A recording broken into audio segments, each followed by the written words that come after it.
Tant attendu, la conférence sociale durable a débuté, hier, au Centre international de conférences de Bamako, CICB. Les acteurs du monde du travail sont réunis durant toute la semaine pour identifier les moyens et mécanismes permettant d'aboutir à une stabilité sociale durable.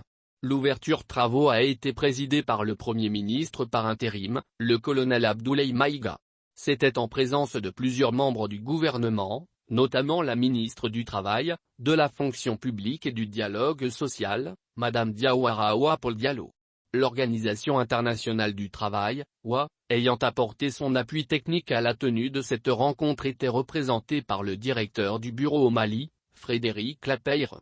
Les représentants des centrales syndicales et du Conseil national du patronat du Mali, CNPM, étaient également au présidium. Il est à préciser que la conférence sociale a été initiée par le gouvernement, à travers le ministère du Travail, de la fonction publique et du dialogue social.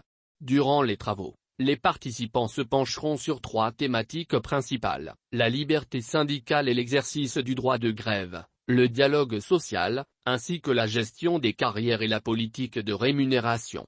La conférence permettra aux participants de faire un diagnostic clair des causes réelles de la détérioration constante du climat social, d'identifier les inégalités salariales et leurs causes pour plus d'équité et de justice sociale, et d'identifier les besoins de renforcement des capacités des acteurs tripartites et du cadre juridique et institutionnel du dialogue social.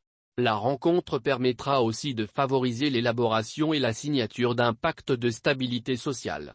Selon la ministre du Travail, de la fonction publique et du dialogue social, cette rencontre est l'occasion pour eux de poser les jalons d'une évolution permettant à l'ensemble des acteurs sociaux d'avoir une convergence de vues pour l'apaisement du climat qui a été fortement perturbé au cours des 5 dernières années. En termes de statistiques, a-t-elle précisé, son département avec ses services centraux et déconcentrés ont enregistré respectivement 114 préavis de grève en 2019, 125 en 2020 et 103 l'année dernière pour les secteurs publics et privés.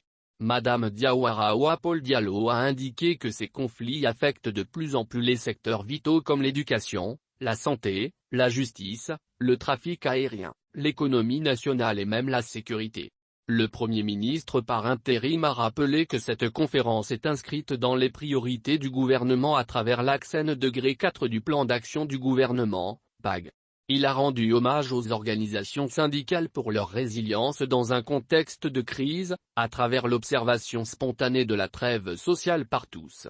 Le colonel Abdoulaye Maïga a aussi relevé que notre pays aussi bien que ceux du monde subissent les effets néfastes d'une évolution profonde de la nature du travail qui s'explique notamment par l'évolution démographique, le creusement des inégalités, la situation économique difficile, les nouveaux visages de la production et de l'emploi. Pour sa part, le directeur du bureau Pays de l'OIT a noté que le dialogue social et le tripartisme qui prévaut dans cette conférence sont des valeurs qui sont au cœur de sa structure et de son fonctionnement. Selon Frédéric Lapeyre, les pistes stratégiques que la conférence pourrait explorer sont, entre autres, la formation des acteurs, la mise en place d'initiatives volontaristes, la promotion de la négociation collective et la politique de rémunération dans les secteurs publics et privés. S'y ajoute l'organisation des travailleurs et employeurs de l'économie informelle. Les représentants des centrales syndicales ont, tour à tour, rappelé les efforts qu'ils ont fournis pour l'industrialisation, le développement des transports, des banques et assurances y compris la promotion du monde rural dans notre pays. Par rapport à leurs aspirations à cette conférence, il faut retenir la visibilité de la politique générale du syndicalisme, la confirmation des traitements pacifiques des revenus et pouvoir d'achat, l'épuration des relations de travail et la reconnaissance du volet socio-économique du syndicalisme. Le président du CNPM, Mossadegh Bali, a salué les thèmes qui, selon lui, interpellent le secteur privé.